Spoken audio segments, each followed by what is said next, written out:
Hello traders, Gary Wagner here, just about 11 o'clock in Honolulu, 5 o'clock in New York. It is Friday.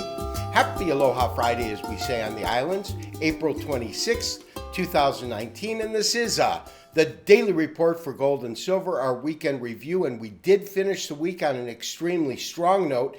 Interesting action in the precious metals markets this week, with gold on Tuesday trading to its lowest price point this year when it touched at $12.67. The market has recovered and recovered strongly since then and formed what I'd like to call a rounded bottom. Now, all of that occurring simultaneously with an extremely strong equities markets. Although there were fractional gains today, the NASDAQ had its highest finish on record this week. S&P also closed in record territory earlier this week. And we had dollar strength at some points this week. So, as a salmon swims upstream in light of the other surrounding factors, I was very, very pleased to see this pivot or key reversal occur in the precious metals markets. Let's take a look at our current pricing. First of all, as far as gold is concerned, that did close up moderately higher in terms of percentage gains. It had the least amount of gains, but still a strong finish, up $8.70 at $12.8840. Over a percent gain, though, in silver. And silver closed above $15 at $15.04 after the result of a 16-cent ascent today in terms of pricing structure. Platinum also had a nice finish on the day, although that was the only one of the precious metals to close lower on the week, as exhibited on this weekly candlestick chart that you can see just on the left-hand side of the screen. 903 up 1330, 1.49. But again, the key winner in this market, and even though it had extremely light volume, palladium is up, $49.60 today at $12.56. Considering that this week we saw palladium have a low of about $100 below our current pricing, we have seen this market close at its high and trade $100 off of the weekly low. An extremely interesting week. Let's take a look at our technical study so I can explain why I believe gold has bottomed and there's a potential for more upside action next week. Traders, a very interesting week in the precious metals markets. And as I said in my opening statement, with all of the strong economic data that has come out recently, I am impressed with the performance of this asset class. We're looking at a weekly chart of gold futures, and we simply want to look at the lows achieved this week and put that in relationship to the close and what we're seeing, if anything, in terms of a weekly candlestick pattern. And what we can say is the following. First of all, it's obvious. We traded to the lowest price point we have this year.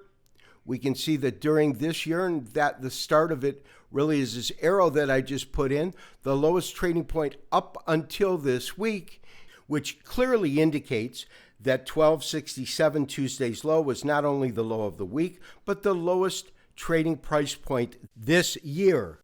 One of the patterns that we do see in our weekly chart is a bullish harami, and a bullish harami is defined as first after a defined downtrend. We can certainly say that we've seen that. You have a long red candle, and that's followed by an inside trading day where both the opening price on Monday as well as the closing price on Friday fall roughly in the middle of the prior red candle, and the smaller the body, the stronger the signal. This is a rather large body, but it still meets the criteria of a bullish harami.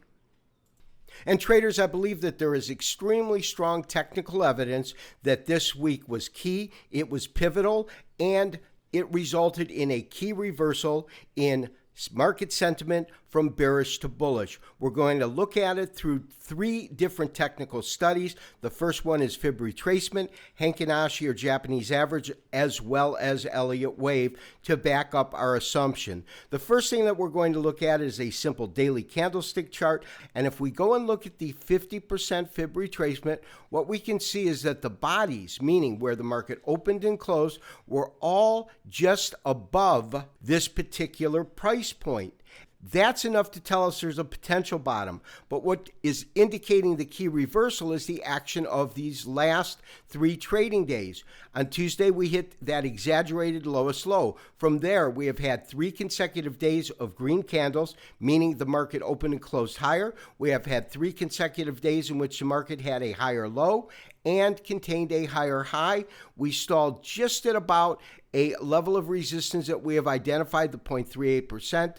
At 91, and I believe that an effective close above this particular price point, 91, will signal an easy return to 1300 and above. The next chart that I do want to look at is also a daily chart, but this in Japanese average format. Of course, the difference between a candlestick chart and a Henkin Ashi chart is how they fix the open. In the case of the chart we're looking at now, the open is set as the midpoint of the prior day. All week, we have talked about the necessary components when we look at this type of chart to determine when market sentiment has shifted, in this case, from bearish to bullish. As the market sold off, we could identify large body size. That's the first indication of a strong downtrend. And then the second indication is the absence of these upper wicks, because what that says is that at no point during the trading session did pricing go into or above the midpoint of the prior candle. Now, effectively, when we see a pivot in a Henkin Ashi, it appears as a compression of body size and a return of the upper wicks, and then finally a move from the color red to the color green. Body size on this particular candle was really indicative of a market that was running out of steam, and it had this upper wick. Now, oddly enough, that was followed by the lowest low of the year on Tuesday, but then when we looked at the market on Wednesday, we had almost this pure doji, although it's still red. This is what we talked about as an indication that we could be looking at a potential pivot point. Yesterday, green candle. Today, green candle. So we have had that pivot point, although as of yet we don't have the Henkin Ashi showing us a strong upside trend. It is just showing us a pivot, because to see that strong upside trend, we're going to need to see an absence of these lower wicks here, and body size is important. The larger the body size, of course, the stronger the trend. And that's why I believe that we have seen really a conclusion to this correction. Lastly, we also have an Elliott wave count. And it is clear to see on this Elliott wave count that what we're looking at is the yearly high as being the conclusion of a strong third wave. Elliott wave is definitely telling us that we have concluded that fourth wave down, and that would mean we are in a fifth wave scenario. On next week's show, we will look at forecasting where a fifth wave could take us. And we're going to approach this trade a little bit differently, because when the market is choppy and it has a defined and narrow trading range, we've got to pick a price point to get out. This has been Gary Wagner, wishing you as always good trading. We will talk to you on Monday for the next daily update and review. Bye-bye.